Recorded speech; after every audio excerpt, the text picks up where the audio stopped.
نحمده ونستعينه ونستغفره ونعوذ بالله من شرور أنفسنا ومن سيئات أعمالنا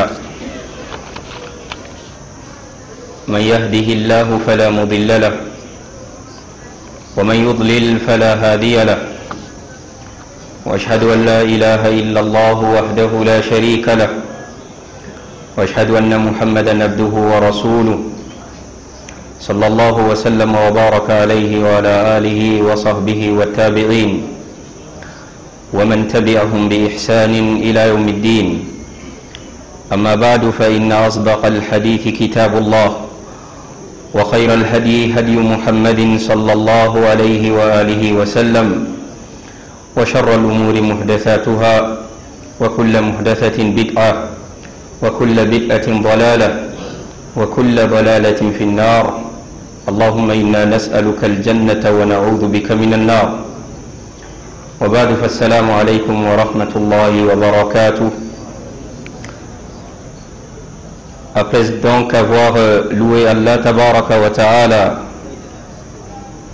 et imploré Allah le Très-Haut d'adresser ses salutations ainsi que ses éloges auprès des anges proches sur notre noble prophète Muhammad sallallahu alayhi wa sallam, s'il plaît à Allah, nous allons en ce jour poursuivre nos cours de Sira traitant de la vie du messager d'Allah alayhi salatu wassalam. Dernièrement, nous nous sommes arrêtés sur la partie où les Quraysh ont décidé de poursuivre l'objectif qu'ils s'étaient fixé à la Mecque, qui était d'éliminer le messager d'Allah sallallahu alayhi wa sallam. Comme vous vous rappelez, ils ont fait une réunion en pleine nuit, ont décidé comme résolution de donner la mort au messager d'Allah sallallahu alayhi wa sallam. Ils ont rassemblé un ensemble de jeunes hommes issus de différents clans et tribus, les ont armés des sabres, et à leur tête était Abu Jahl qui les a accompagnés. Ils étaient 11 avec Abu Jahl. Ils ont encerclé la maison du messager d'Allah sallallahu alayhi wa sallam, ont attendu pour qu'il sorte vers le dernier tiers de la nuit comme il avait l'habitude pour se rendre au niveau de la Kaaba et faire ses prières. Ils ont encerclé pour attendre ce moment-là, et dès qu'il sort, ils s'en prennent à sa vie, comme un seul homme, ils l'abattent. Allah a dépêché Jibril alayhi salatu wassalam, l'ange Gabriel, qui a informé au prophète alayhi salatu wassalam, qui a informé le prophète qu'il ne devait plus passer la nuit à Makkah et sur son lit précisément, car aujourd'hui les polythéistes de la Mecque ont pris la ferme intention de l'assassiner. Il a fait dormir Ali ibn Abi Talib sur son lit, comme vous vous rappelez. Allah a fait en sorte qu'ils sortent de la maison pendant que eux ils dormaient. Allah a jeté le sommeil dans leurs yeux. Puis il est allé prendre Abu Bakr. Ils se sont réfugiés dans cette grotte Gharu Thawr pendant 3 jours. Puis ils ont fait l'hégire de Makkah vers Medina, de la Mecque vers la Médine.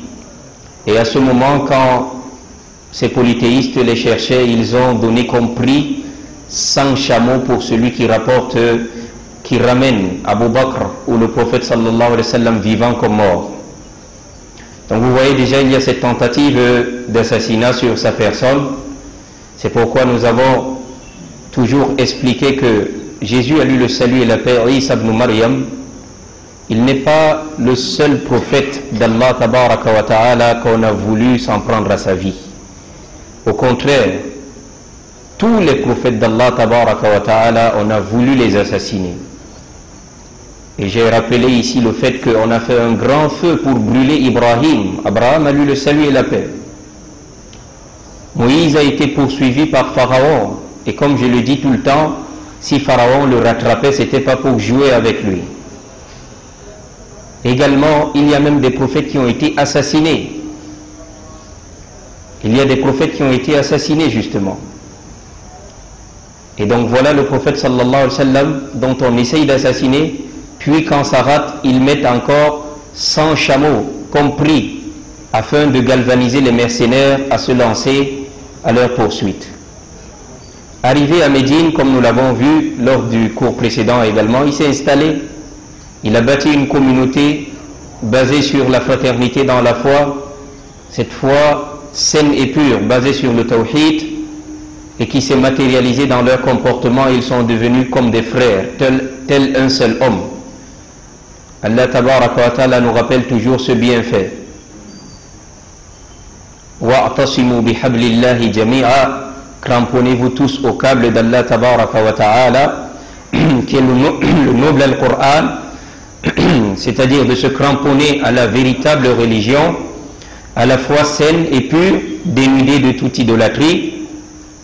Wala tatafarraqu, et ne vous divisez pas, ne devenez pas des groupuscules, des sectes avec des appellations diverses.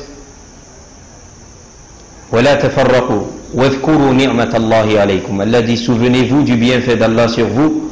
Et kuntum a'da, lorsque vous étiez des ennemis, fa'allafa bayna qulubikum, et il a uni vos cœurs.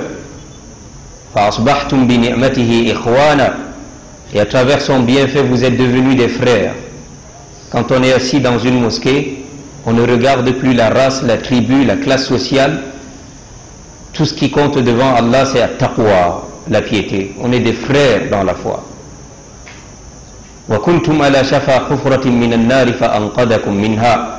Et vous étiez au bord du précipice pour tomber dans le feu de l'enfer, et Allah vous a sauvé, car vous étiez dans l'idolâtrie, dans le shirk.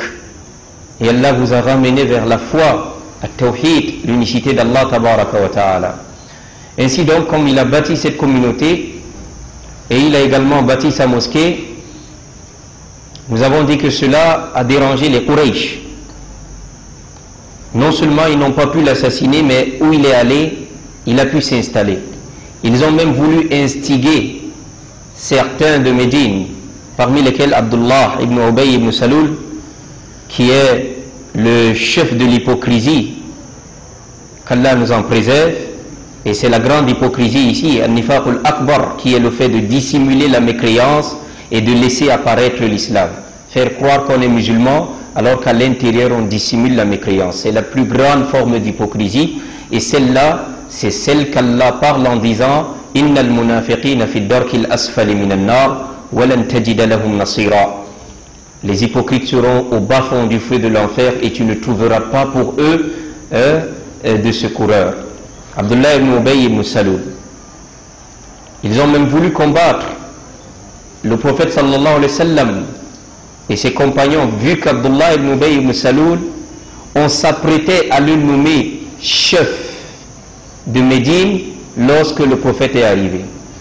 Et comme le prophète est arrivé et que la majorité de la population a embrassé l'islam, le seul chef qu'il y avait là, c'est le prophète d'Allah tabaraka wa ta'ala. Donc il avait cette dent là contre le prophète sallallahu alayhi wa sallam. Donc les gens de la Mecque, les polythéistes de la Mecque l'ont un peu gonflé en lui disant « Attaque le messager d'Allah et ses partisans, et nous allons venir en renfort pour toi ». Il s'est levé avec ses partisans, ils sont même allés armés pour attaquer les compagnons, et les Ansar également se sont levés pour défendre le prophète sallallahu alayhi wa sallam.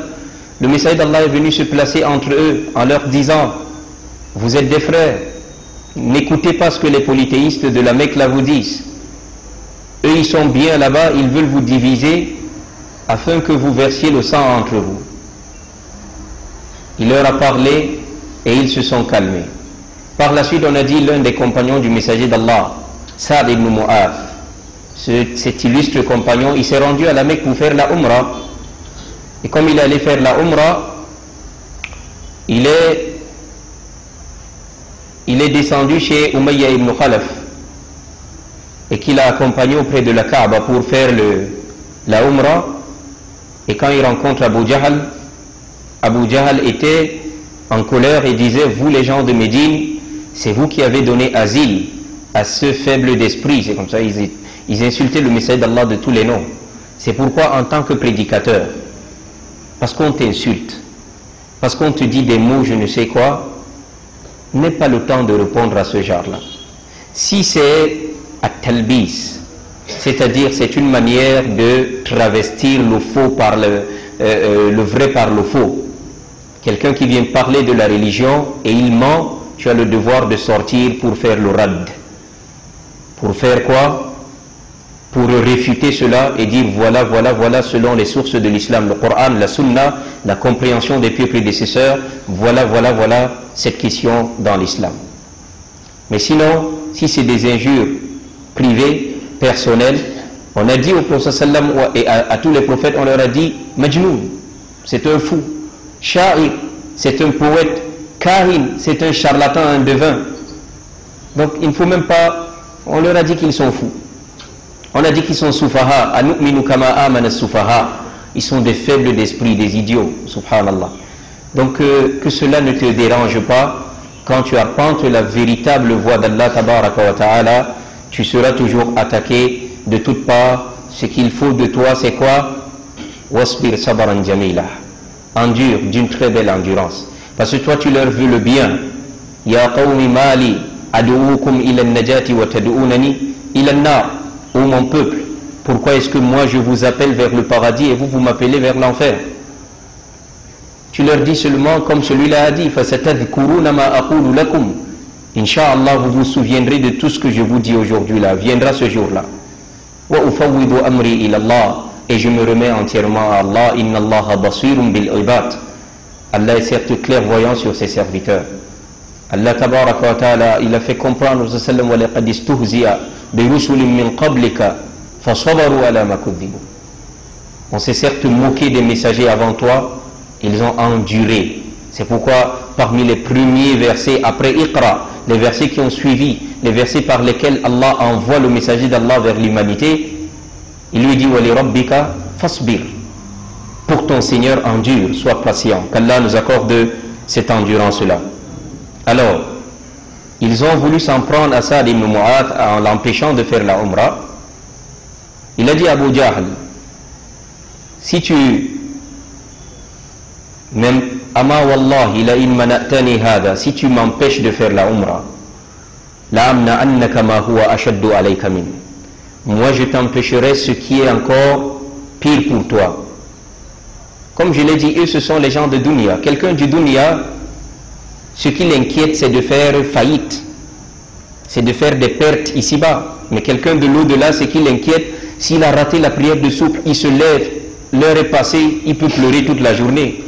Il est terriblement triste. Il jeûnait lundi, jeudi, un jeudi comme ça, il rate un jeûne et il sent qu'il est triste. Il a raté une prière en groupe, il a raté sa prière de nuit, il n'a pas pu lire le Coran de la journée, c'est ça qui l'attriste.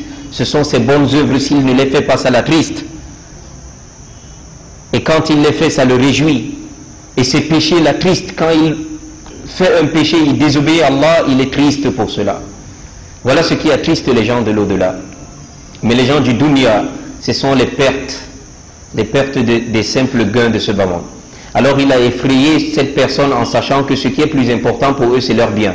Il dit, si tu m'empêches de faire la Umrah, moi je t'empêcherai ce qui est encore pire pour toi, la route de Médine. C'est celle qu'emploient vos caravaniers pour transporter vos marchandises de la Mecque vers le Cham, qui était Syrie, Jordanie, Palestine et autres. Et il l'a laissé faire. Comme je l'ai dit, cela n'a fait qu'augmenter cette colère des Quraysh. Qu'est-ce qu'ils ont donc décidé? Ils ont décidé que le projet qu'on avait mis en place, qui était d'éliminer le messager d'Allah quand il était ici à Makkah, ce projet est toujours, il est bien vivant. Le projet est toujours de leur. Ils ont donc décidé, c'est pourquoi, comme l'a dit Ubay ibn Ka'b, il dit Lamma qadima Rasulullah sallallahu alayhi wa sallam wa ashabuhu al-Madina wa awatkum al-ansar ramathum al-arabu an qawsin wahida. Il dit lorsque le messager d'Allah sallallahu alayhi wa sallam ainsi que ses compagnons ont émigré pour Médine et que les habitants de Médine leur ont accordé asile et accueil, l'ensemble des Arabes dans la péninsule arabique, c'est-à-dire ceux qui étaient au Yémen, au Qatar actuel et tout cela, et qui étaient restés campés dans l'idolâtrie, eux, ils étaient plutôt rattachés, ils étaient fans des polythéistes de Quraysh, puisqu'ils sont tous des polythéistes. Vous savez que le faux se rassemble. C'est pourquoi vous allez constater que toutes les fausses religions peuvent se rassembler quand il s'agit de lutter contre la vraie. Eux, ils deviennent des alliés, même s'ils ne s'entendent pas. Hein. Même si cette religion-ci insulte celle-là, celle-là insulte l'autre, mais ils se rassemblent quand il faut combattre la seule. Alors, ceux qui étaient dans la péninsule arabique, là, ces Arabes-là, eux, ils étaient plutôt des partisans, ils étaient, le terme m'échappe, les sympathisants des polythéistes de la Mecque. Donc tous ont décidé que l'affront, pour eux c'est l'affront que le prophète sallam et ses compagnons ont fait aux polythéistes de la Mecque, ils vont se rassembler comme un seul homme et ils vont les attaquer.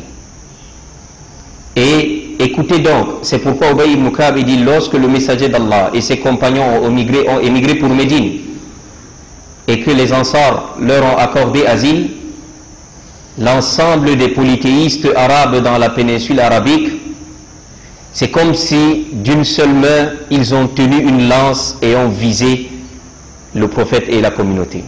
Donc ils ont décidé de s'unir pour combattre quoi? Les musulmans. C'est pourquoi eux, vous savez, eux, ils n'avaient pas peur. Hein?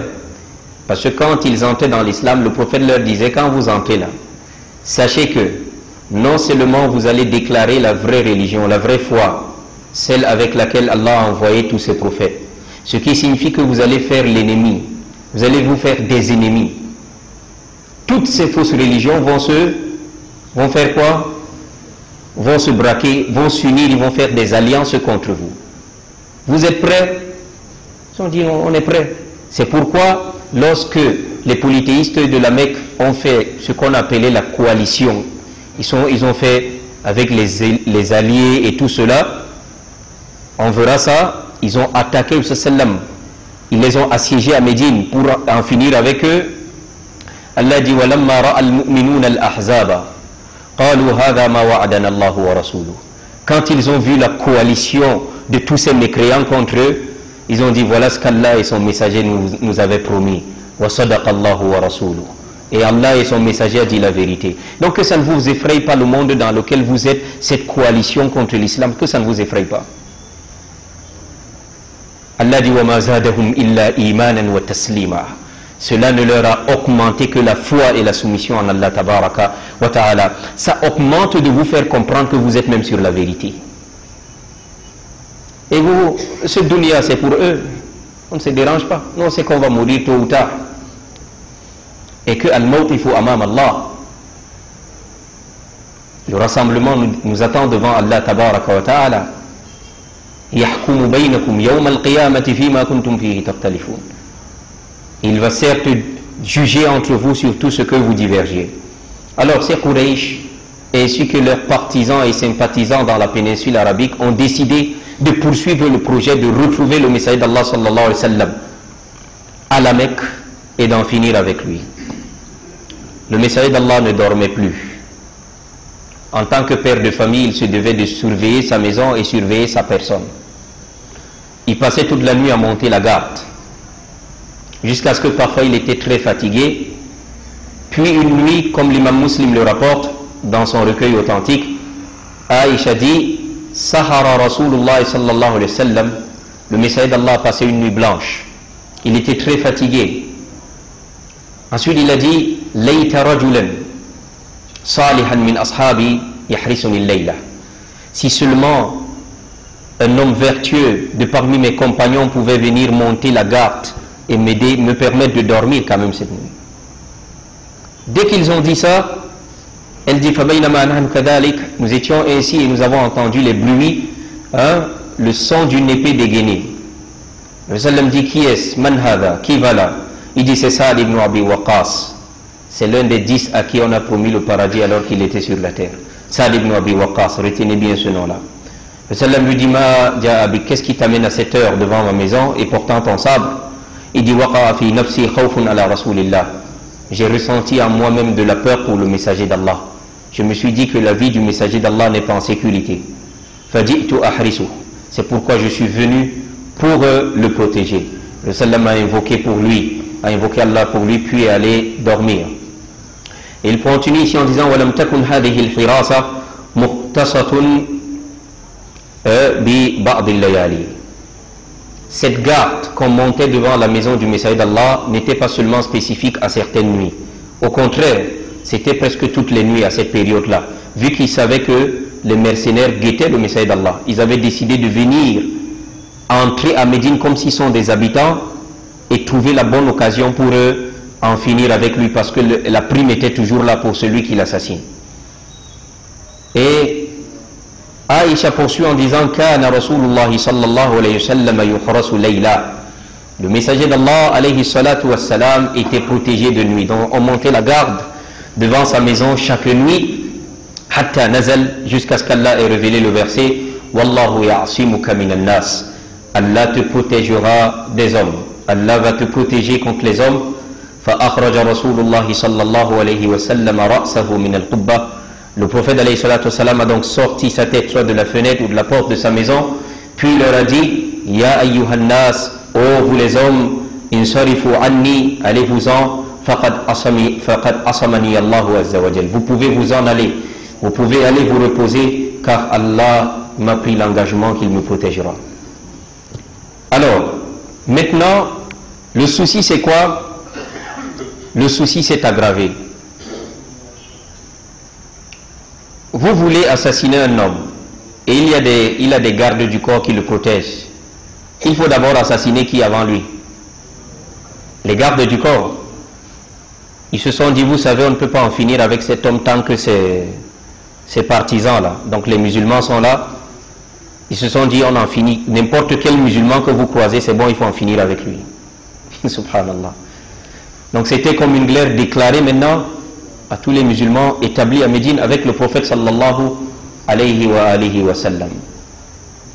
Alors, dès cet instant-là, la permission de se défendre. Allah a fait descendre les versets, les croyants ont tellement supporté.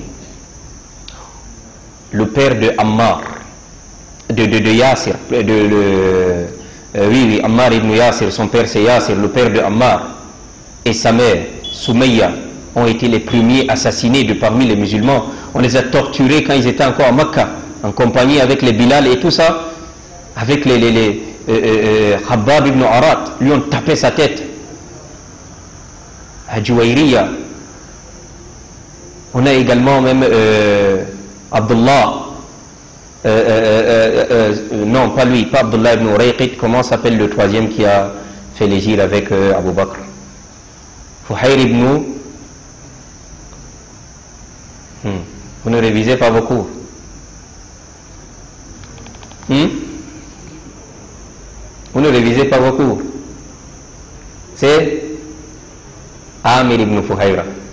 Donc dès que je change le nom, vous voulez également augmenter pour vous dedans. Non, ce n'est pas le vrai nom. Donc tous ceux-là ont été torturés. Et les parents de Ammar ibn Yasir, eux, ils ont été, Wallahi al-Azim, Abu Jahl, il a enfoncé la lance dans les parties intimes de Soumayya pour l'assassiner, subhanallah. Bilal ibn Rabah ont posé une grosse pierre sur lui. Ils ont patienté, le messager d'Allah leur a dit, partez en Abyssinie, en Éthiopie, allez-vous-en avec votre foi. Ça n'allait pas, il a dit, laissons-leur même la Mecque là, partons pour Madina. Jusqu'à là, on les poursuit encore, on veut finir avec leur vie. Allah fait descendre le verset donc. أُذِنَ لِلَّذِينَ يُقَاتَلُونَ بِأَنَّهُمْ ظُلِمُوا وَإِنَّ اللَّهَ عَلَى نَصْرِهِمْ لَقَدِيرٌ. Allah donne l'autorisation, la permission à ceux qui ont été combattus de se défendre, à ceux qui ont été opprimés de se défendre. Et Allah est certes capable de les secourir. Et Allah tabaraka wa ta'ala, à ce moment-là, c'est la permission de se défendre. C'est pas encore légiféré. La lutte sur le sentier d'Allah n'est pas légiférée comme un acte d'adoration. Donc c'est pas un acte obligatoire, mais la permission de se défendre. Si on vous attaque, vous vous défendez. Alors, dès que cette permission de se défendre est venue, vous le savez, celui qui veut la paix prépare la guerre.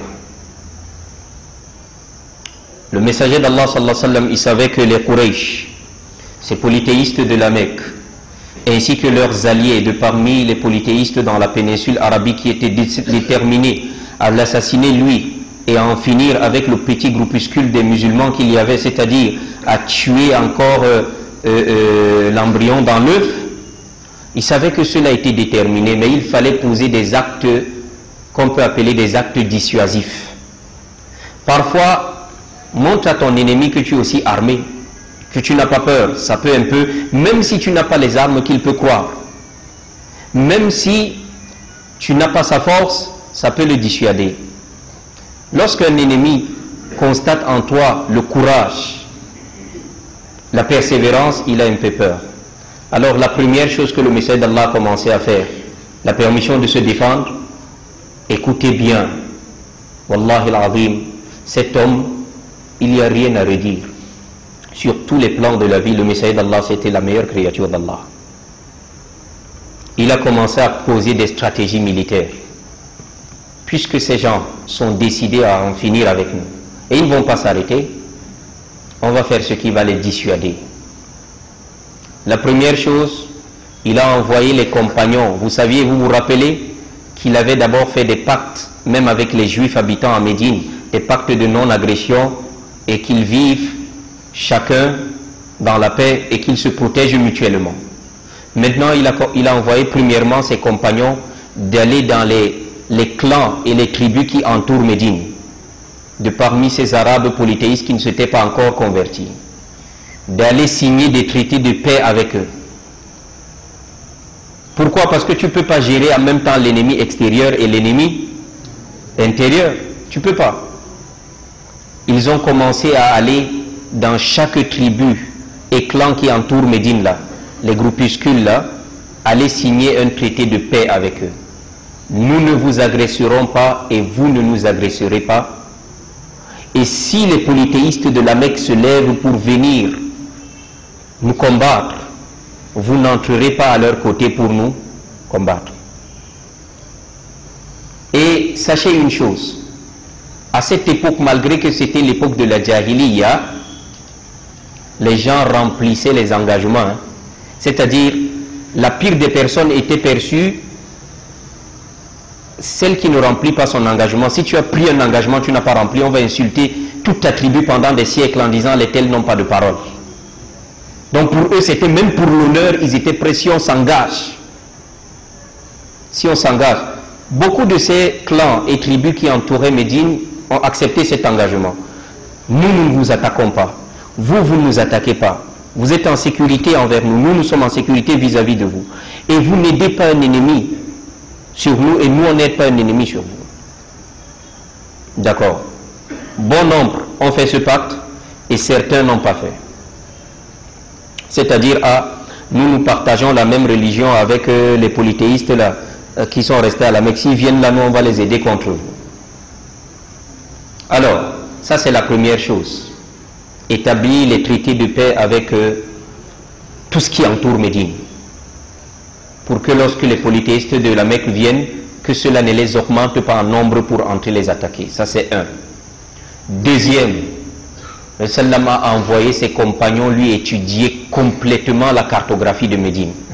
Ça c'est une stratégie militaire pas possible. Un bon militaire est celui qui connaît bien le terrain dans lequel il s'avance.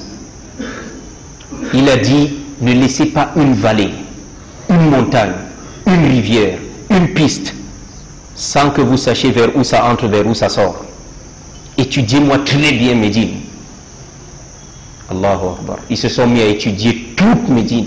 Les compagnons se sont mis à galoper. Ils partent, ils voient, il y a une montagne à tel endroit, il y a une rivière à tel endroit, il y a une vallée à tel endroit, il y a une piste à tel endroit, il y a ceci, il y a un ravin là-bas, il y a... Parce que la première stratégie militaire, c'est de connaître ton terrain, le terrain dans lequel tu es. Ça, c'était deux. Après avoir fait les traités de paix et fait on connaisse toutes les routes. La troisième chose, il leur a demandé d'aller connaître toutes les voies par lesquelles les caravanes qui prennent la marchandise de Makka, de ces polythéistes, pour passer par là et aller au Cham, en Syrie, Palestine, pour vendre et reprendre. Parce que qu'est-ce qu'il faisait? Il prenait les produits qui sont à la Mecque, les dattes, et les parfums, les encens et tout cela, les raisins secs, et ils partent revendre ça où? À l'endroit où il n'y a pas, qui était la Syrie, la Jordanie, et de là-bas aussi ils achètent les choses qu'il y a là-bas pour revenir revendre à Makkah. Le prophète a dit, étudiez-moi toutes les voies par lesquelles leur caravane passe. Troisième chose. Quatrième chose, il leur a demandé que personne ne dorme et ne se réveille sans son arme à côté. Parce que vous savez qu'on nous a déjà déclaré, nous sommes des morts vivants. On a des gens qui sont prêts à nous assaillir. Que personne ne dorme et se réveille sans son arme à ses côtés, mais également aller camper loin, hors de Médine, en éclaireur, de telle sorte que s'il y a une menace qui arrive, vous revenez. Ils sortaient à chevaux, bien armés pour camper, et cette méthode-là était dissuasive non seulement pour les juifs de Médine, les polythéistes de Médine, les polythéistes qui entourent, parce qu'ils se sont rendus compte que ces gars, s'ils sont prêts, ce ne sont pas des gars qui se sont repliés sur eux-mêmes, qui ont peur en disant qu'on va nous assaillir d'un moment à l'autre. Ce sont des gars qui sont prêts à se défendre. Et ils sont armés. Il fallait, c'était une manière dissuasive. Et aller regarder ces routes où les caravanes passent, c'était pour dissuader les Quraysh. Parce qu'eux, ils tenaient beaucoup à leurs marchandises. Comme je l'ai dit, les gens du Dunya tiennent beaucoup à leurs biens. C'est-à-dire, en nous attaquant, la perte, vous pourrez également faire des pertes dans votre commerce, des pertes de milliards. C'est ça le message qu'il veut leur lancer. Ne nous attaquez pas, laissez-nous en paix.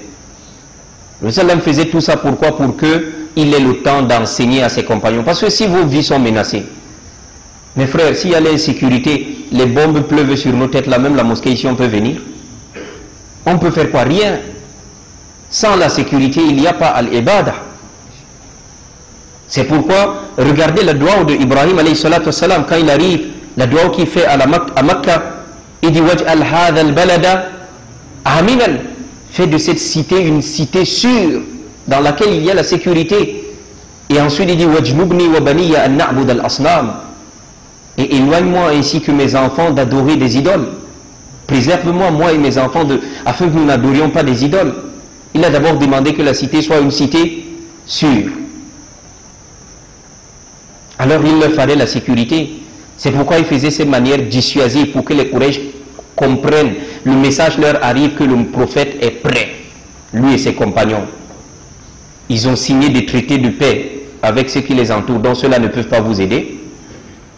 Ils ont fait la reconnaissance des lieux. Ils connaissent toutes les pistes, ils connaissent Médine mieux que vous. Vous ne pouvez pas les combattre sur ce terrain-là. Et ils connaissent toutes les routes où vos caravanes passent. Vos marchandises sont en danger. Et ils sont armés, ils sont déterminés. Ils sortent même, ils vont loin de Médine, en éclaireur et en service de renseignement. Oui, les savants disent que c'est permis de travailler dans le service de renseignement, mais il ne faut pas être un menteur. C'est-à-dire, il ne faut pas charger quelqu'un, parce que tu as un problème avec quelqu'un, tu fais des faux rapports sur lui. Est-ce qu'on se comprend? C'est l'une des manières de préserver la sécurité des pays. Parce que sans les renseignements, jamais, parfois vous ne savez pas qu'il y a tel et tel et tel qui se prépare. Le Sallam, il dépêchait souvent les Sahaba à aller l'écouter, qu'est-ce qui se passe à Makkah.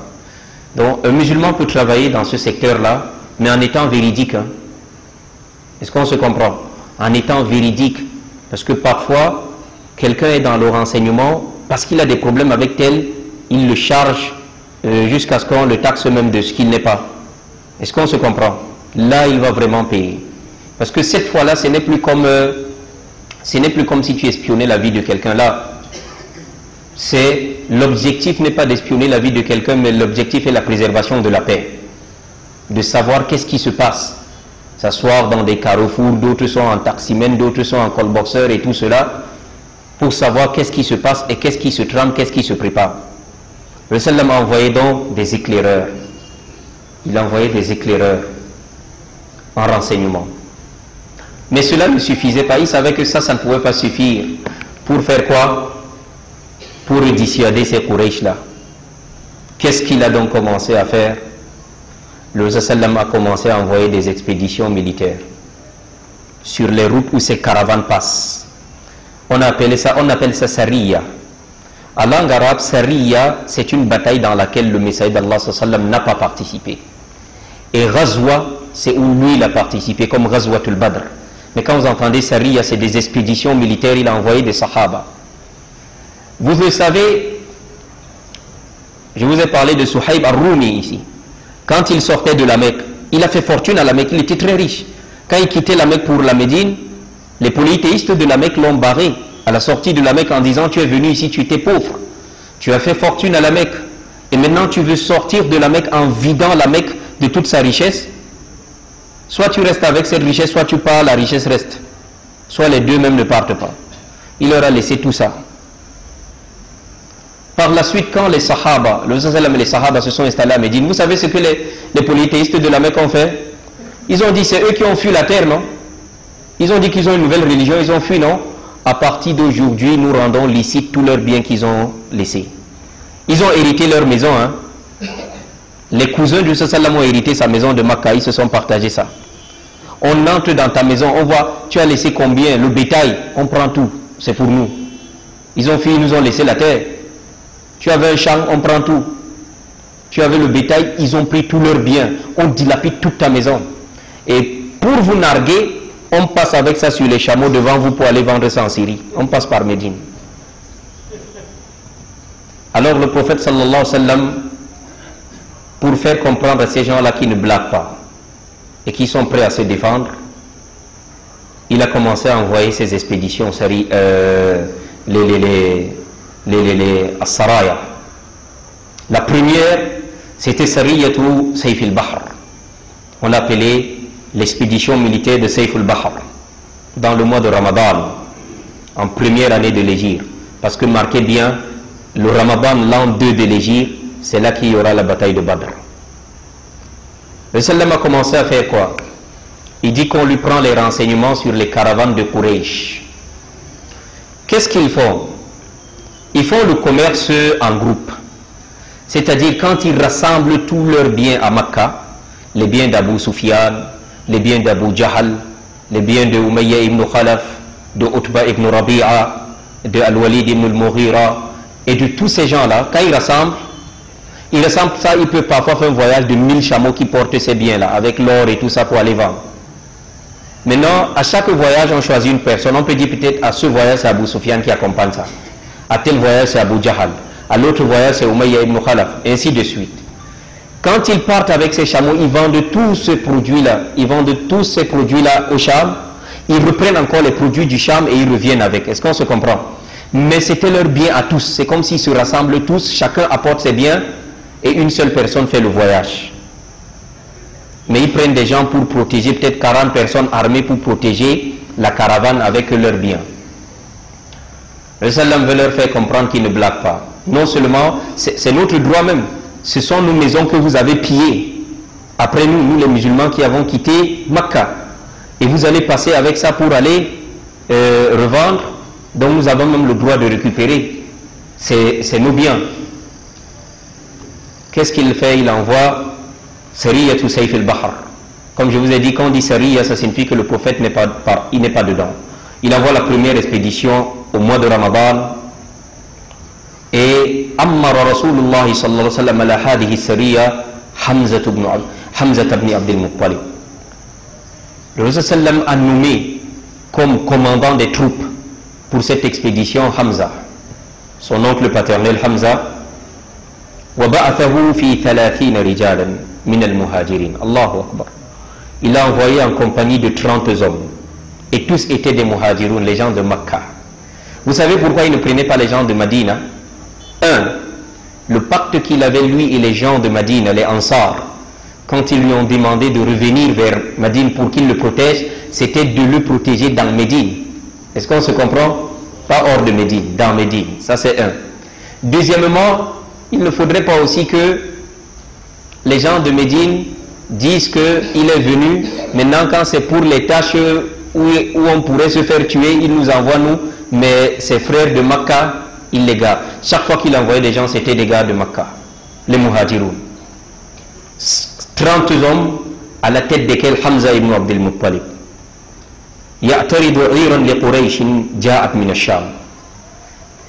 Cette fois-là, c'était pour bloquer une caravane des Quraysh qui quittait le Sham. C'est-à-dire ils étaient déjà allés vendre tous leurs objets. Parce que la caravane là, en fait, on avait porté tous leurs objets qu'ils avaient laissés. On a pillé toutes les maisons. Si tu as laissé les coussins, on creuse, même on a trouvé de l'or, on a pillé tout. Ils se sont partagés, même leurs chameaux et tout ça, ils sont allés vendre et ils ont acheté d'autres marchandises, ils revenaient. Le prophète a dit, interceptez-moi ça.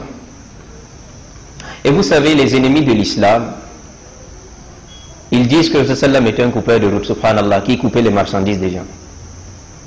C'est comme ça qu'ils veulent mentir sur le sallam. Wallahu al-musta'an. Tout ce qu'on pourra dire du prophète et de la religion de l'islam, ça ne fera que le soleil, vous ne pouvez pas cacher la lumière du soleil comme ça. Alors, il dit interceptez-moi ça, et à la tête de cette caravane-là, c'était Abu Jahal. Fi thalathimi'a. Lui, il avait combien? 300 hommes. Et eux, ils étaient 30. Ils sont arrivés à Saïf al-Bahr, l'endroit appelé Saïf al-Bahr. Faltaqaw, ils se sont rencontrés. Les deux troupes se sont rencontrées. Cette caravane qui rentre vers Makkah avec 300 hommes, avec des chameaux chargés avec les richesses, et 30 hommes de parmi Hamza ibn Abdul Muttalib, et ils ont fait les rangs, ils étaient prêts. Ils étaient étonnés que ces 30 personnes ne sont pas effrayées de ces 300 hommes. Non. Mais une personne s'est mise entre eux deux, il s'appelle Mujdi ibn Amr al-Juhani. Lui, c'est un polythéiste, il n'était pas musulman. Par contre, il avait un pacte auparavant avec le Messager d'Allah, un pacte de non-agression. Est-ce qu'on se comprend? Un pacte de paix. Et il avait aussi un pacte avec les Quraysh. Il s'est placé au milieu comme médiateur. Il dit aux musulmans, quant à vous, j'ai un pacte de paix avec votre prophète. Et vous également, j'ai un pacte avec vous. Donc, cette bataille-ci, ça ne mène à rien. Il dit aux musulmans, je pense que vous êtes des remplisseurs d'engagement.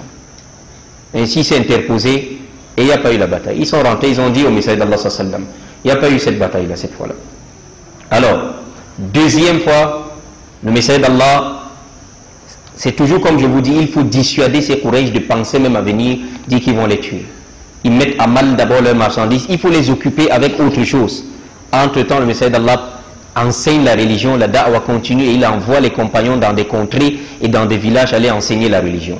Deuxièmement, Sariyatu Rabiq, l'expédition de Rabiq, l'expédition militaire de Rabiq au mois de Shawwal, juste après Ramadan, au mois de Shawwal, toujours l'an 1, la première année à Médine, la première année de l'Égypte. Ba'atha Rasulullah sallallahu alayhi wa sallam Ubaydah ibn al-Harith ibn Abdul Muttalib. Il a envoyé Ubaydah ibn al-Harith, fils d'Abdul Muttalib, donc qui est également de la famille du messager d'Allah sallam, à la tête. Vous voyez, à chaque fois il met quelqu'un pour qu'on ne dise pas qu'il choisit les enfants des gens pour les faire assassiner. Fi sittina rakiban min al-muhadirin. Cette fois-là, 60 personnes de parmi les muhadirun. Certains dans la Sira disent qu'ils sont partis à pied, d'autres disent qu'ils étaient en monture, les 60. Et toujours les gens de la Mecque. Ils ont rencontré Abu Sufyan. Ils ont rencontré la caravane d'Abu Sufyan. Cette fois-là, c'est Abu Sufyan qui était à la tête de la caravane. Et Abu Sufyan était en compagnie de 200 hommes. À la Batni Rabiq, et à l'endroit justement, à la vallée de Rabiq, à cette vallée-là, les deux se sont rencontrés. Il n'y a pas eu lutte, mais il y a eu échange de tirs de flèches. Pendant cet échange de tirs de flèches, il y a deux musulmans. À l'époque, quand les musulmans sortaient pour partir pour Médine, eux, ils n'ont pas pu faire l'hégire parce qu'ils étaient opprimés. Vous savez qu'il y a d'autres qui étaient enchaînés. On leur a refusé cela. Ils étaient opprimés. Ils calculaient donc. Cette fois-là, ils avaient juste demandé qu'ils voulaient sortir avec la caravane d'Abu Sufyan pour l'accompagner aussi. Eux, ils espéraient qu'arrivés à Médine, ils entrent à Médine et ils restent avec le messager d'Allah. Et ainsi, pendant cet échange de tirs de flèches, Al-Miqdad ibn Amr, Al-Bahrani et Utba ibn Ghazwan, les deux là, ils ont rejoint le rang des musulmans et ils sont rentrés avec eux à Médine. Vous voyez, ça faisait la deuxième expédition militaire du messager d'Allah à titre dissuasif pour ces gens qui veulent les assassiner. Troisième fois, on a Sariyatul Kharrar, l'expédition militaire d'Al-Kharrar à Dhul Qa'da. Cette fois-là, c'est à Dhul Qa'da. On n'est plus à Shawwal, on est à Dhul Qa'da. La première année toujours. Ba'atha Rasulullah sallam Sa'd ibn Abi Waqqas. Cette fois-là, à la tête, c'était Sa'd ibn Abi Waqqas. Fi Ishirina Rakiba, avec 20 personnes. Ils sont allés également pour s'en prendre à une des caravanes de Quraysh, mais le sallam leur a pris l'engagement que, qu'est-ce qu'ils avaient? Ils avaient des renseignements, soit telle caravane a quitté la Mecque, ça va passer tel endroit à tel jour, soit telle caravane a quitté le Sham et ça va arriver à tel endroit à tel jour. Et ils arrivaient là-bas. Et le sallam leur a dit de ne pas dépasser l'endroit appelé Kharrar. C'est pourquoi chaque endroit que vous entendez, la bataille de Badr, la bataille de Uhud, c'est l'endroit où il y a eu la bataille. À Uhud, à Badr. Donc c'est pourquoi ici également, les Saraya là également s'appellent comme ça. Donc ici, il leur a dit de ne pas dépasser Kharrar. Ils sont sortis, ils étaient à pied. Allahu Akbar. Wallah, et pour que tout ça, c'est pas parce qu'ils veulent le bien de ce monde. Hein. Ils voulaient que l'islam nous arrive aujourd'hui, nous. C'est pas trop cette caravane qu'ils avaient besoin. Ils sont sortis, ils ont laissé ça. Mais il fallait dissuader ces gens qui sont à tout prix déterminés à les assassiner. Leur faire comprendre que nous ne sommes pas des poltrons, nous ne sommes pas lâches, nous sommes prêts à nous défendre. Est-ce qu'on se comprend? C'est de ça qu'il est question. Alors, le prophète leur dit de ne pas dépasser l'endroit Al-Kharrar. Que s'ils arrivent là-bas et que soit la caravane est déjà passée, ou c'est pas passé, ils attendent, si c'est déjà passé, ça va Iran. Ils sont sortis Mouchatan, ils marchaient à pied. Ils se cachaient la nuit, ils se cachaient le jour et marchaient de nuit. Pourquoi? Parce que comme il y a déjà eu 2 tentatives sur les caravanes des Quraysh, les Quraysh aussi sont devenus affûtés. Chaque fois que quelqu'un sort avec une caravane, eux aussi ils envoient leurs éclaireurs. Ils envoient leurs renseignements, essayer de savoir est-ce que les hommes de Muhammad ne sont pas sur telle route. Est-ce qu'ils ne sont pas... Ils savaient bien que Muhammad sallam et ses hommes avaient raison parce que ce sont leurs biens qu'ils ont pillés pour aller vendre. Est-ce qu'ils ne sont pas sur telle route? S'ils sont sur telle route, ils dévient le chemin. Donc c'était devenu maintenant qu'il fallait que le sallam et les compagnons, ou alors ces compagnons-là, sortent en cachette. Ils marchaient de nuit et se cachaient de jour dans les grottes. Jusqu'à ce qu'ils sont arrivés à Al-Kharrar. Mais quand ils sont arrivés, quand ils sont arrivés, ils ont trouvé que la caravane est passée hier. Ils sont encore rentrés. Ça fait la 3e expédition à titre dissuasif et jusqu'à là rien. Maintenant, on a ce qu'on appelle Ghazwatul Abwa Wadwan. Quand on dit Ghazwa, je vous ai dit maintenant là, le prophète lui-même il est sorti. Le sallam décide de sortir au mois de Safar. On est dans la 2e année. Lui-même, il décide de sortir binafsihi, kharaja sallam binafsihi. Badan an istakhlafa ala al-Madina Sa'd ibn Ubada. Il a dit, et quand le sallam sortait, quand il faisait sortir ses sahaba, il nommait un chef. Inch'Allah, je vais revenir sur un exposé complet sur l'attitude du musulman vis-à-vis de son dirigeant, parce que les gens manquent de plus en plus de respect aux dirigeants, et ça, c'est pas le manhaj des gens de la sunna. Les gens de la sunna ne montent pas au mimbar avec le nom d'un dirigeant. Ils n'affolent pas les gens. Ils ne lèvent pas les émeutes, les marches, les villes mortes, l'insurrection. Ça, c'est pas comme ça. Sallam a dit aux Sahaba, vous allez rencontrer des dirigeants que vous n'imaginez pas. Il a dit, ce sont des gens qui ont des corps des hommes avec des cœurs de diable. Ils ont dit, on fait comment? On les combat? Il dit, là. écoutez, obéissez, même s'ils frappent vos dos et ils arrachent vos biens, écoutez, obéissez. L'islam n'est pas dans le désordre. Inch'Allah, on va préparer tout un exposé sur le musulman et son dirigeant, selon le Coran et la Sunna et la compréhension des salafs, des pieux prédécesseurs. Alors ici, il mettait un chef quand il les envoyait, et quand c'est lui qui sortait, il ne fallait pas que les musulmans qui sont restés à Médine restent sans un chef. Il désignait, voilà, celui qui est votre chef, c'est lui qui va vous diriger la prière, et si vous avez des questions, vous vous référez à lui. Allahu Akbar. Une communauté très organisée, nous. Les musulmans, une communauté très organisée. Allah nous a montré que dans la maison, le chef c'est qui? C'est le père, non? Et le plus petit respecte l'aîné, non?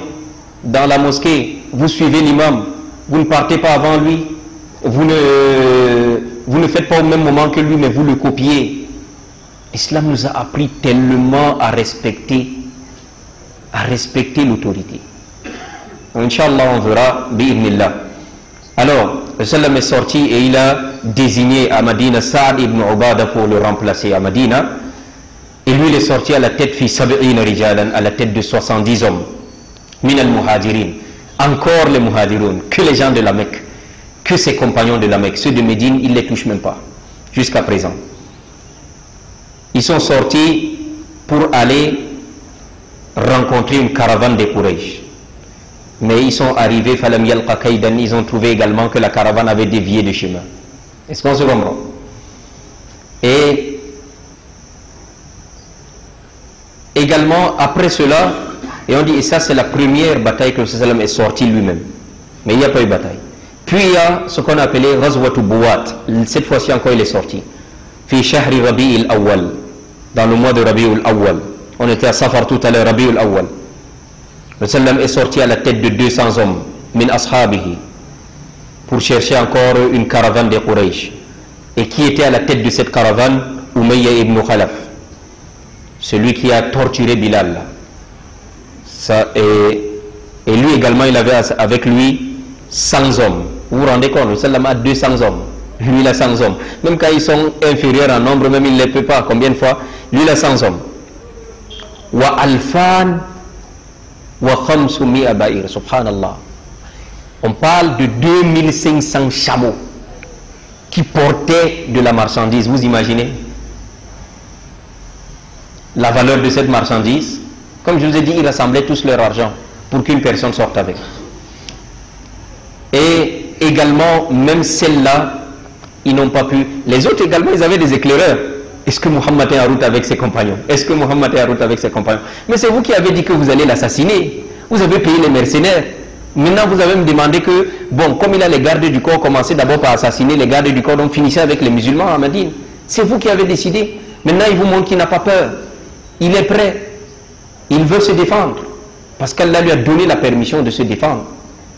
Parce que ne prenez pas parfois le silence d'une personne pour la faiblesse. Non, c'est le respect juste. C'est juste le respect, mais ce n'est pas de la faiblesse. Alors, là encore, ils ont dévié le chemin. Puis après, on a eu ce qu'on a appelé, et à la deuxième bataille ici, quand le sallam est sorti,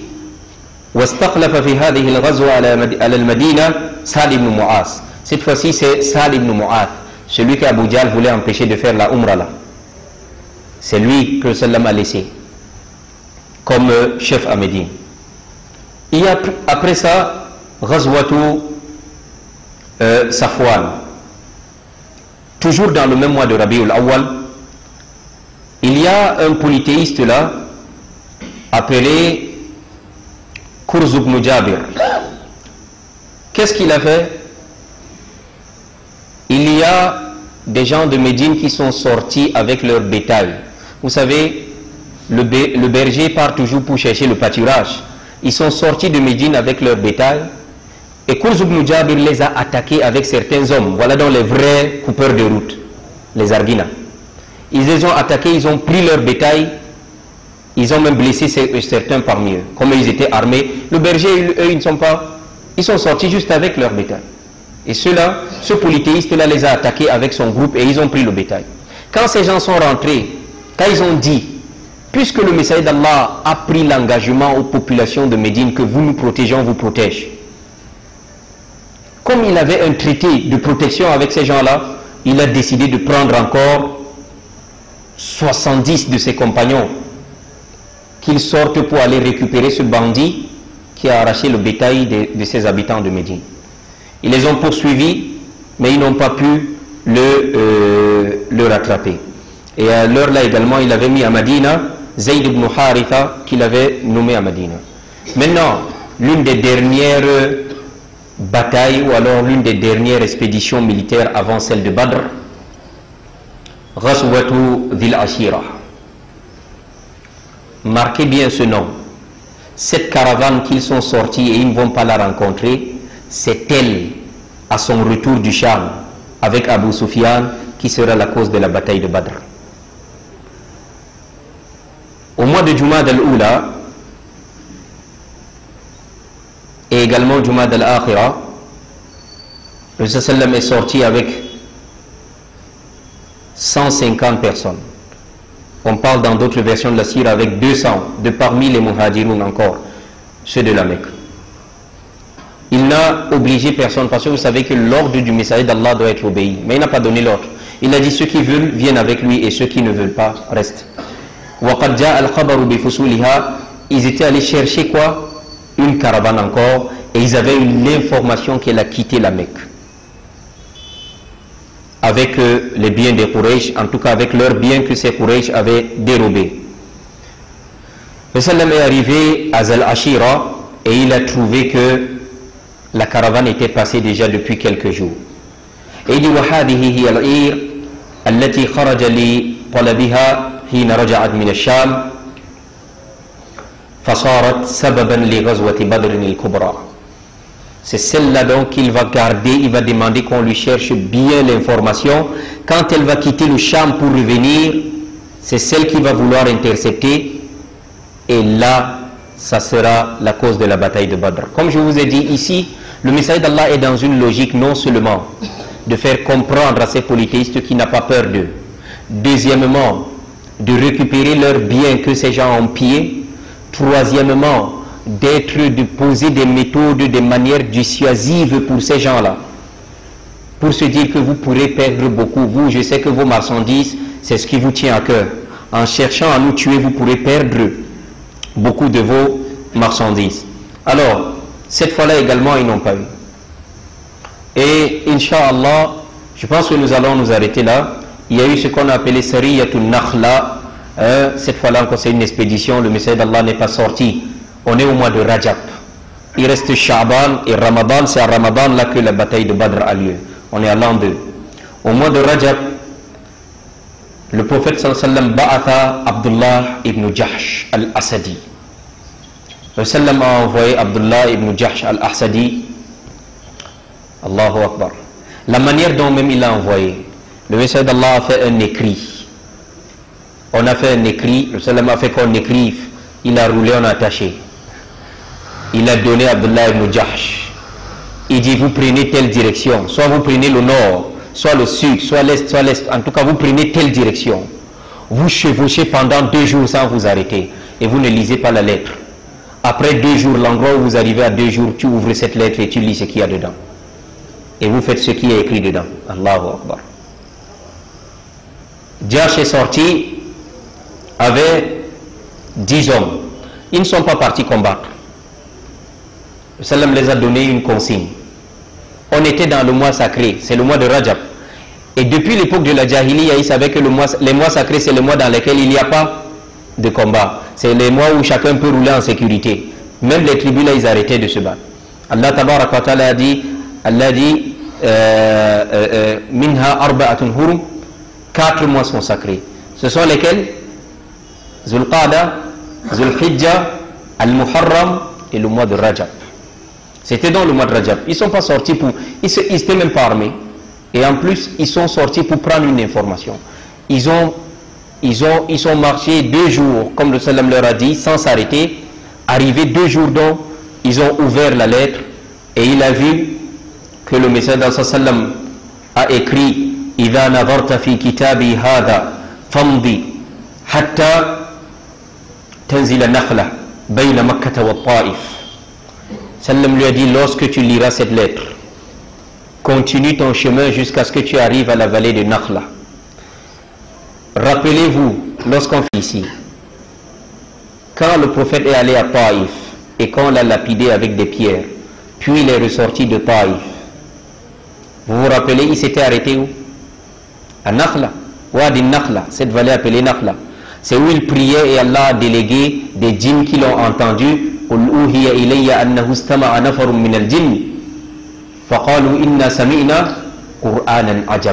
Les djinns sont venus, ils ont entendu la lecture du Coran et ils ont cru. Donc il leur a dit d'aller à Wadi Nakhla là-bas, de rester là-bas et de leur prendre les informations sur les caravanes qui vont sortir de la Mecque ou alors qui rentrent du Cham. Il leur a envoyé de rien faire. Mais vous allez voir, Inch'Allah, par la suite, ils sont arrivés là, et justement, dès qu'ils sont arrivés à Nakhla, ils ont trouvé une caravane qui était là, avec juste 5 hommes. Et ça sera une cause parmi les causes qui vont entraîner à la bataille de Badr. Ce qui a été dit de vrai, ce qui a été dit de vrai dans ce cours, relève d'Allah tabaraka wa ta'ala, les erreurs et les manquements proviennent de nous, qu'Allah tabaraka wa ta'ala nous permette de nous orienter à travers la sira du messager d'Allah sallallahu alayhi wa sallam, de puiser la guidée qu'il y a dedans et que ce soit pour nous une voie de retour vers les traces de nos pieux prédécesseurs, nos salafus salih, qu'Allah tabaraka wa ta'ala accorde la suprématie à l'islam et aux musulmans, qu'Allah vienne en aide à nos frères opprimés partout dans le monde, qu'Allah tabaraka wa ta'ala dérive la mosquée Al-Aqsa de la main des injustes, qu'Allah tabaraka wa ta'ala nous accorde belle part ici-bas, belle part dans l'au-delà et nous préserve du châtiment de la géhenne. هذا وصلوا وسلموا على من أمرتم بالصلاة والسلام عليه. هذا سبحانك اللهم وبحمدك أشهد أن لا إله إلا أنت أستغفرك وأتوب إليك وآخر دعوانا الحمد لله رب العالمين والسلام عليكم ورحمة الله وبركاته.